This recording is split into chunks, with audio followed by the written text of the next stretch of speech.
Hey, what's up guys? Thanks so much for stopping by. This video is just going to be kind of shooting from the hip. No script or anything like that here. No teleprompter, none of that kind of stuff. I'm just going to kind of get my thoughts here on camera. Haven't done this in quite a while actually. I used to do this quite a bit here on the channel. But just got a few things to say about a couple subjects, and we're just going to take this as my opinion. We're not going to nothing stated in this video as far as the subjective content is going to be a fact. This is purely my opinion, my thoughts on a couple subjects. If you disagree with it, that's fine. You're certainly welcome to do so. I'm just going to politely request that we keep the hate out of the comment section, guys. If you want to disagree with me, I just ask that you at least be respectful about it. That's fine. We can certainly disagree here, but there's no need to be assholes about it. We've got plenty of those here on YouTube, in case you haven't noticed already. We'll leave it at that. I'll put my thoughts out there, and I'm not really planning on jumping into the comments. You guys can leave comments all you want, but I'm going to let the video speak for itself. Okay, so first of all, I'm pretty sure everyone watching this video has probably heard about the big fiasco with Phil Robertson from Duck Dynasty. Couple disclaimers, guys. I've never even watched Duck Dynasty. I know what it is because I see disclaimers. I see commercials for it all the time.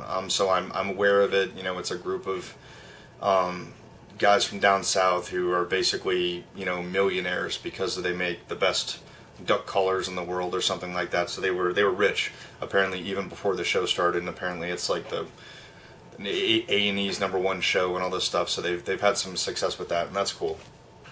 But apparently the patriarch of the family, Phil Robertson, got into some hot water recently when he did an interview with GQ magazine where he expressed some pretty debatable and kind of acidic type of beliefs. He's certainly entitled to them, don't get me wrong. He's entitled to believe and say whatever he likes. At least in America, where I live, we're protected within those rights. Where I'll have to paraphrase here, guys, but basically what he said was that he did not, in his opinion, that a vagina is a lot more attractive to a man than an anus. He didn't say a vagina is more attractive to me than an anus. He said a vagina is more attractive to men than an anus. I believe he did suffix the entire thing with, that's just my opinion, and that's cool. Again, he's entitled to his opinion on this, guys. He's entitled to say whatever the hell he wants to say. He's free to express that whenever he likes. And that's fine. Regardless of how ignorant or bigoted it is. One of the things that honestly kind of irks me, guys, and I've actually done a video on this, on my thoughts on faith versus religion. It's actually on my other channel, Jumbo 24/7. I guess eventually I'll jump it over to this one. Where one of the points that I made in that is, one of the things that has honestly pissed me off for as long as I can remember is when people either use religion as an excuse to do something, or basically as a form of cowardice to hide behind it. Well, that's just my religion. Okay, again, you're entitled to your faith, whatever that may be here in America. That's, again, one of the things that's protected in the Bill of Rights, and that's cool. You can believe whatever the fuck you want to believe. But simply masking hatred of another type of people with, well, that's the way I was raised, and, that's the way, the Bible says, and that's the way my religion goes. I'll be honest with you guys, to me that's just being a fucking coward. If you're going to hold an opinion like that, fine. But don't dress it up with, well, the Bible says it, so, it's okay for me to say that. That's bullshit. That's the coward's way of doing things. Like, if you're going to hold a controversial opinion, fine, be fucking man enough to stand behind it.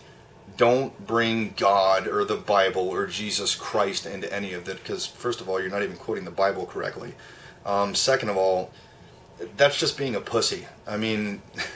If you're a real fucking man like Phil Robertson claims he is, then act like it. Be a fucking man and stand behind your conviction. Don't get God involved in this just because you're a spineless coward and can't defend your opinion.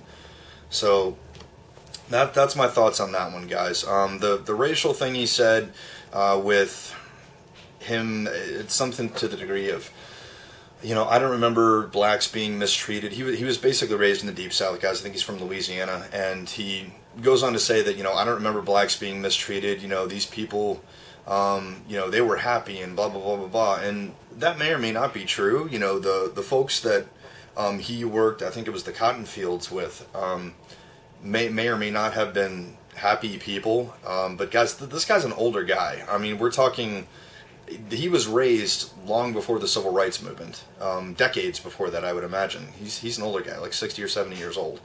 So, I can't lay claim as to whether or not he's just full of shit or whether he was actually being sincere behind that. I think he probably was being sincere, but so that's not really a hateful thing to say. It's just kind of a dumbass thing to say. That's like saying that you lived in, the Third Reich era of Germany and saying, well, all the Jews I was hanging out with, they were happy, they liked the Nazis and stuff like that. It's kind of completely disregarding the very well documented and absolutely indisputable atrocities that happened to a particular group of people, particularly in the Deep South. So I really don't think he was being racist by saying that. I think he was just being a fucking moron. Just not really thinking that one through. But he's not a very educated guy, so that doesn't really shock me. He's not exactly worldly since he grew up, at least it seems, and in his own words, in kind of this own little box. So that one's neither here nor there in my opinion. But going forward with, him being let go. Basically A&E fired him. Or as they want to call it, suspended him indefinitely. And there's been this big backlash about this as far as whether or not people think A&E was justified in doing so. Alright, let me make one thing clear here, guys. A&E is his employer. They can do whatever the fuck they want to do because they are paying him. That's the way it works. He's on their dime, it's their network, it's their show. They can fire him for any fucking reason they want. So let's just get that shit off the table. So whether or not you agree with how or why he was fired, they reserve the right to do that. This has nothing to do with his constitutional rights. This is them being an employer exercising their rights. End of discussion. So, I honestly really thought about this one. Whether or not I felt it was morally right for him to be fired. And honestly, I can understand several sides of this one. I can see it from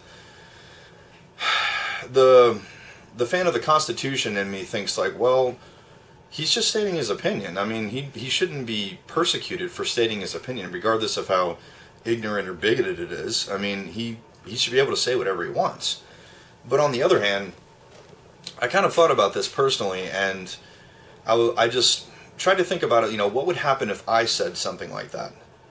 Would I be fired? And the straight up answer, I'm pretty sure I can say this with certainty without asking my boss. Yes, I would be fired like that. And I'll go out on a limb here and say that the majority of you watching, if you work in any type of corporate or office style job or shit, probably even McDonald's, so that's technically a corporation, you would probably be fired too. Not for holding those opinions, but for blabbing off about it and offending other people. I understand that you can't please everybody, guys, and some people are just going to be offended by everything, but saying something like that and not expecting a huge group of people to get pissed is just stupid. And let's be honest here. He didn't express his opinion in the workplace. I get it. He didn't say this on the show. First of all, if he did that, that's a straw man argument to begin with, because if he did that, A&E would have never aired it to begin with. That would have been cut out, and none of this would have happened. The producers basically would have just yanked him and said, you can't fucking say that. They would have edited it, and that would have been the end of it. He said it when he was interviewing to a magazine, GQ, which is basically the same thing as him saying it to the public, since this is something that's going to be published and that anyone can read. You just go and you buy the magazine or you read it online. Excuse me. So, to me, that's, media-wise, that's kind of the same thing as him standing on a fucking soapbox and saying it. because he's saying it to the world, more or less, because anyone can read this magazine. Anyone with the internet, or anyone who goes to the grocery store, at least in America, can read his words. So, given the fact that, I mean, I'm going to use this term loosely, he's a celebrity. When you're a celebrity, you really don't have a chance to say things not on the job, at least when you're saying it in the context of media, meaning television, magazines, interviews, things like that. You're pretty much on the job anytime that you're in the public eye. That's part of being a celebrity. That may or may not be fair, that may or may not be right, but in my eyes, that's a fact. That, when you're basically one of the faces of a big network like A&E, I mean, this is one of their more popular shows. This isn't one of their B-stringer things. This is like their flagship show, apparently. You're expected to behave a certain way, and should the network feel that you are misrepresenting them or that you're bringing negative attention to their brand and their product, they're well within their rights for firing you, because they are not going to let you and your stupid ass opinions, whatever they may be, bring the fucking ship down. That's just the way that works.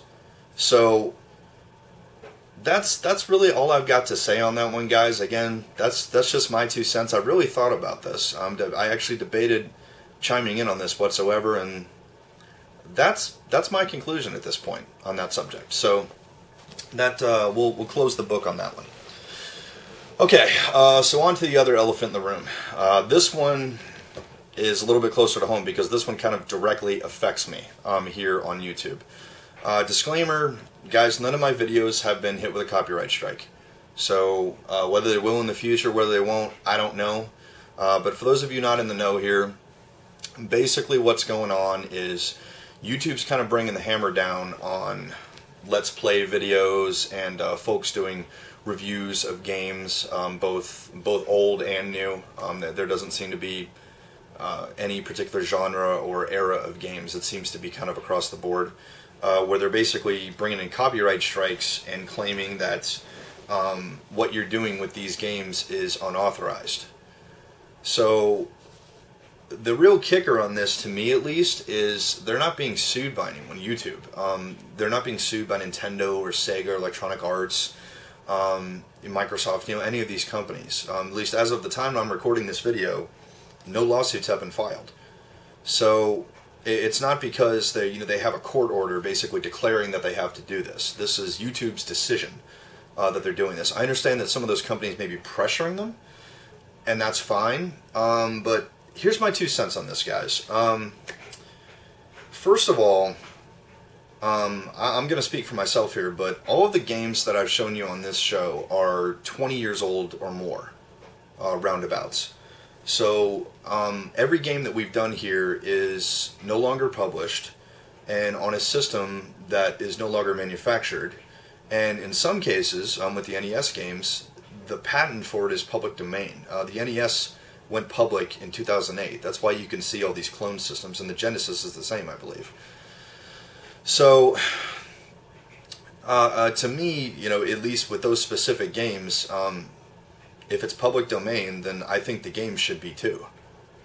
I understand that the intellectual property, meaning being able to make a game. Like if I decided to make a sequel to Balloon Fight, they would have a claim against me being able to do that because they own the intellectual property. But to me, the game, if the system is no longer supported and that game can only be played on that system, then that should be public domain too. Because there is no other way of playing that game or viewing that game other than the Nintendo Entertainment System, period. So, I guess you could make an argument using WiiWare, but we'll get into that later. So, going deeper into this, I'm a little bit shocked that a company like Google, who prides themselves on being like the hip and, we're for the people type of company, their CEO doesn't wear a suit.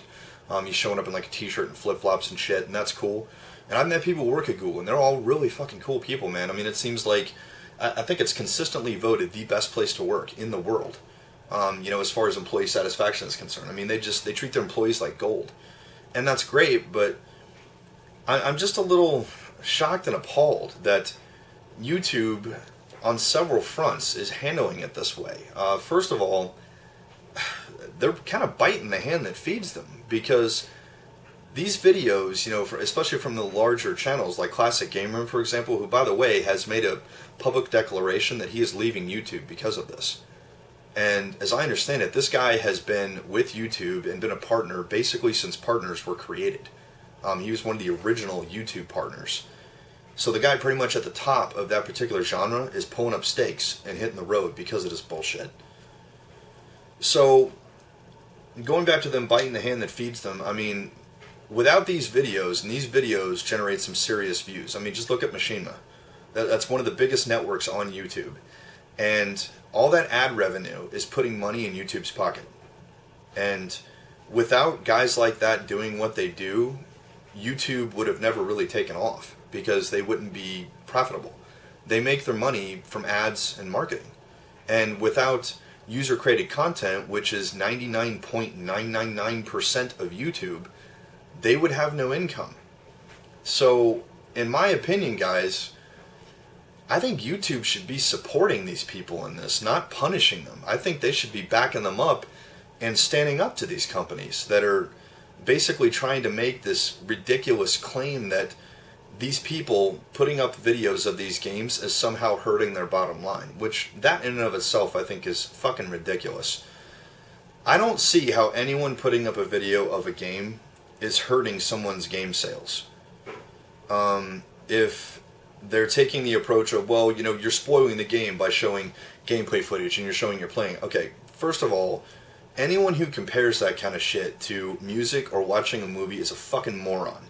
That is not at all the same thing. Those are two completely incomparable forms of media on that subject.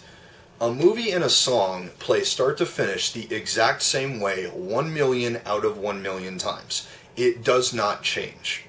It is the same fucking thing from zero to the end of it, period. You cannot change it, at least in its original form. It is the exact same thing. It is the exact same experience every single time. So that is a completely different story. And comparing games to this is stupid. That's a bullshit argument, and anyone out there making it knows it's fucking bullshit. A game is a living piece of art. It is something that can be manipulated, and it is something that can be altered, and the outcome is almost never the same. Meaning, it's not like music where the beat is the same consistently throughout the song. In a game, the options are almost endless for the way it could turn out. You could die in the first few seconds, you could die 2 minutes in. You could shoot 100 bullets, you could shoot 100,000 bullets. I'm just kind of spitballing examples here, guys, but it's not the same thing. I don't see how those two things are comparable, because they're not the same form of media. And furthermore, saying that someone showing a game is somehow hurting the sales of the game, that's utterly ridiculous. Because first of all, watching video footage of a game, like watching gameplay footage, is not comparable to actually playing it. That's not what gamers do. We don't sit there and watch video games, we fucking play video games. Meaning, unless you've got the controller in your hands and you're actually playing it, watching, even if you're in the same room with someone doing it, watching someone do it is not the same thing as doing it yourself. That's two totally different experiences. Because when you're watching something, you have absolutely no control over the outcome. You have no dog in that fight. It is you being a fucking spectator in the game, which isn't gaming. Gaming is being an active participant in the game. So, watching a game versus playing a game, two different things. What I think the ultimate issue here is, and what I think these people are really pissed off about, is critics who use YouTube as their format for voicing their opinion about games and showing a little bit of gameplay footage to basically substantiate and help make their case. I think they're mad because there's a lot of shitty-ass games out there. And I think companies like EA and Activision, who are putting out games like Battlefield and Call of Duty, are seeing sales get hurt because of this, or at least in their eyes. They think that they're seeing sales get hurt because some of the critics that they don't already have fucking bought and paid for are ripping the game apart because it's a completely unoriginal, redundant, regurgitated piece of shit. At least in my opinion. For the record, guys, I do play several Call of Duty games, but let's be honest, that franchise needs to fucking die. I'm sick and tired of Call of Duty games, man. It's as tired as the fucking Kardashians, in my opinion. But anyways, my 2 cents, that's neither here nor there. But I think that they hate the fact that they cannot control the reviews. That unlike IGN and all these other fucking asshole companies where the reviews are bought and fucking paid for. And if you think otherwise, you are brain dead. This has been proven time and time again. IGN has had to fire people because they gave honest reviews of things, just because the game company didn't like it and shit. And it just begs the question, what the fuck is the point of having a review? If it's not going to be honest, then who fucking cares? If you're not there, jacking the fucking company off, then it's like they're gonna shit can you and let you go just because you're being honest. That's bullshit. Because unlike the guy in Duck Dynasty, the whole job of these reviewers is to voice their opinion. Their entire job is to give you their 2 cents, their honest 2 cents on whatever media they're talking about, whether it be games, movies, etc. Their whole job is to voice their thoughts on things and just give their perspective. It doesn't make it a fact, it just makes it their opinion. So,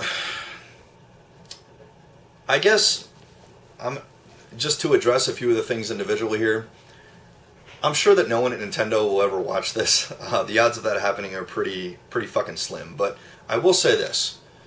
Nintendo, I personally am pissed off at you about this for several reasons. And I'm going to give you guys a little bit of history here. And Nintendo, alright, let's start at the beginning. When I was 9 years old, or excuse me, when I was 8 years old, I saved up all of my money all summer, mowing lawns, taking out trash, and all the other bullshit chores that little kids get to do just to get a few bucks here and there. All summer, on my birthday's in August, to scrape together the $100 that I needed to buy an NES.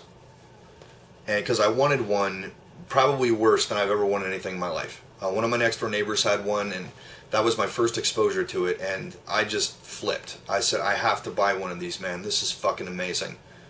So, little 8-year-old Jimbo was busting his ass an entire fucking summer, and when a kid really shouldn't have to be working, he should be focused on being a kid.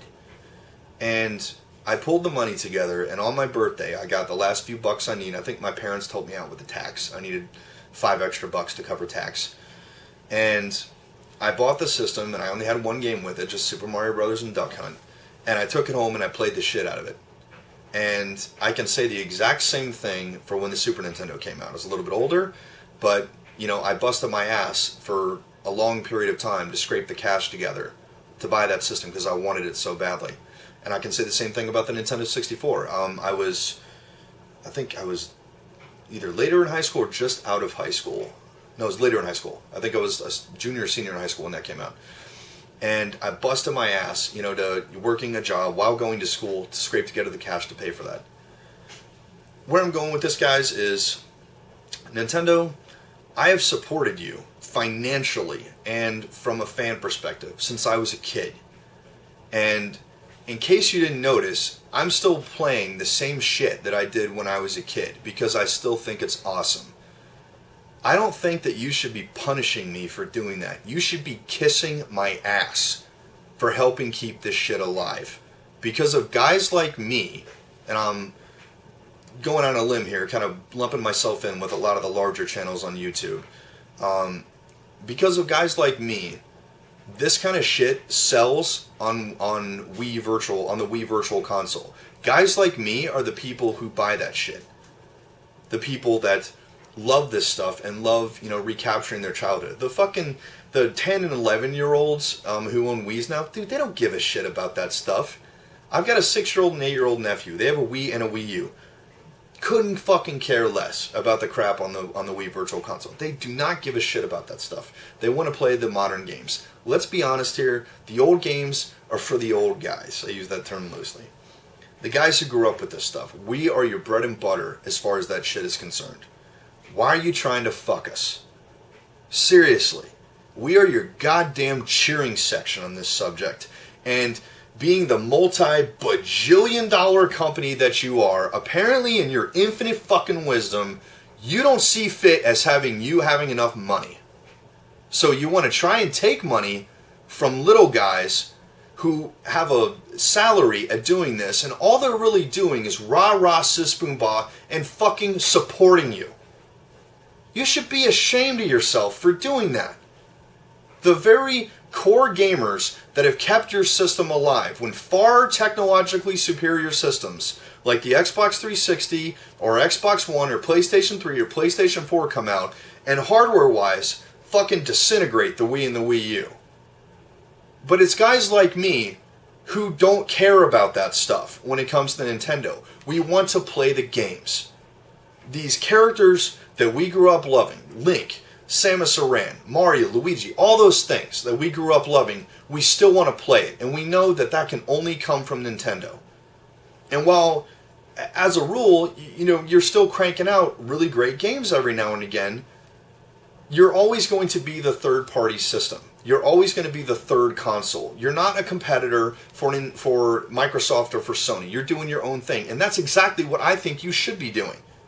But that being said, without guys like me, you wouldn't have a fucking company. You guys would have been gone after the fucking GameCube. If the Wii had tanked, that would have been it. You guys would be dead. You would have gone the fucking way of Sega. And a lot of people said that the fucking GameCube was basically your Sega Saturn. It was kind of the beginning of the end.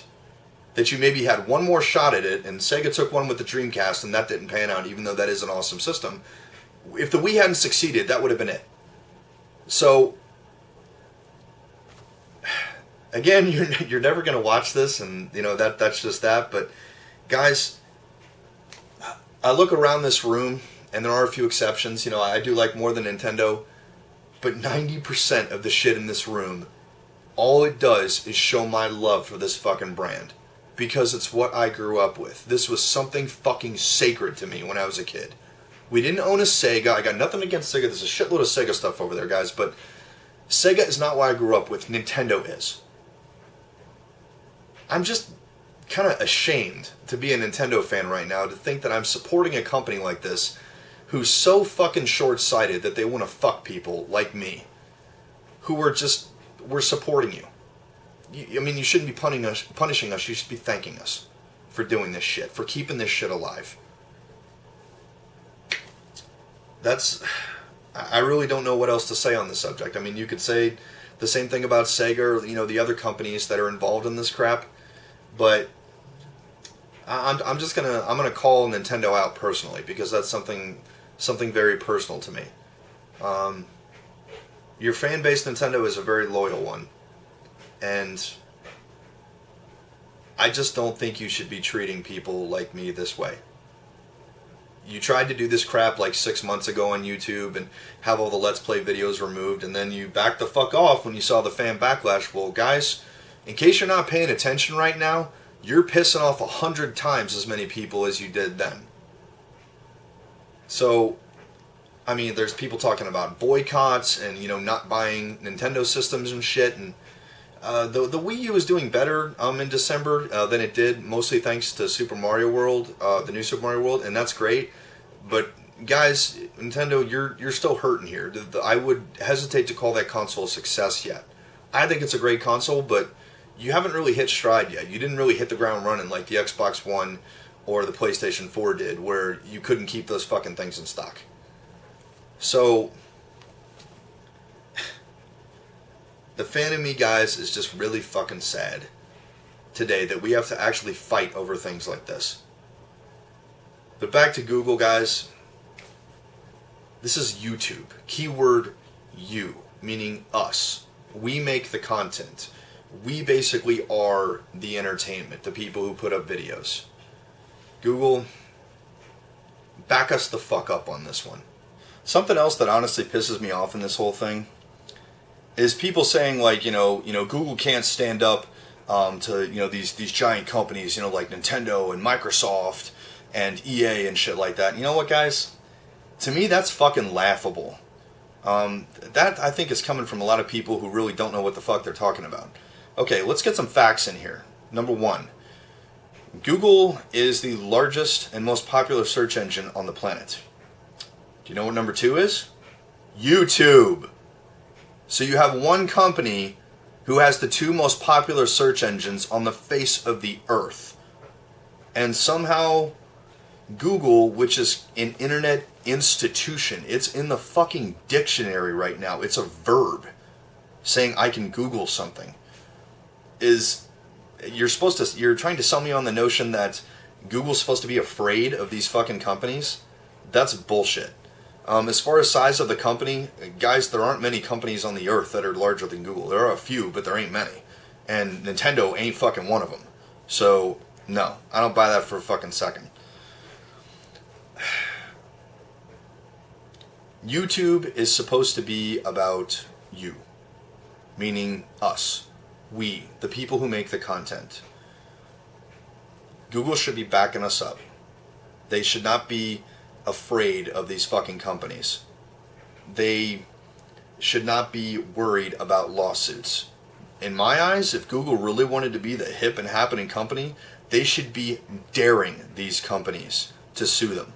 And honestly, I want these companies to start suing people, because the only way that something like this is going to be resolved is if this goes into court. And to be quite honest with you, that's where this thing should be handled from the beginning. This is a legal debate over the validity of current copyright laws, whether what we are doing, we being the people who do video game stuff on YouTube, are really covered by fair use. I think we are, because we're doing it for criticism and for demonstration purposes.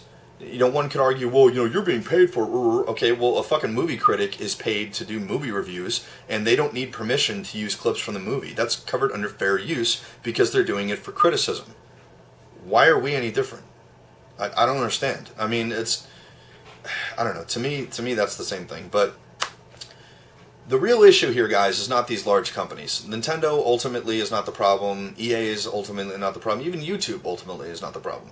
The problem is the existing copyright laws. They are antiquated. They need to be updated. Back when these things were written, guys, the last time they were really and truly updated was when CDs came out. And all these record companies were freaking the fuck out because they were worried about people copying CDs and them losing money.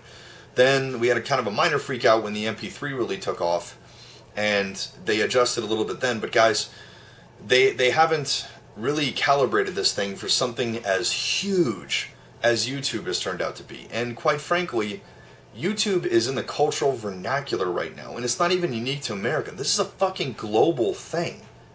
I mean, it's kind of this, you know, entity that exists. It's one of the biggest things on the internet, for God's sake. I mean, if that's not big enough to get these, you know, the copyright laws updated, then I don't know what is.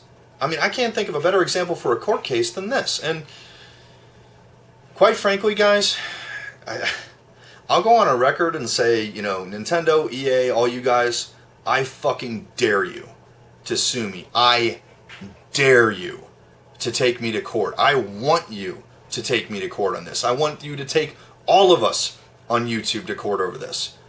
Because the only way that we're going to have a chance to make our case is when you put it in front of a judge and a jury. That's a judge and or a jury. This thing should be settled inside the legal system. I feel we have a case. Obviously, you feel you do too. Quit being a fucking pussy. Send us some lawsuits, and let's handle this in court. That's where it should go. That's how this should happen. There's enough of us, and you've certainly got enough money for a legal defense.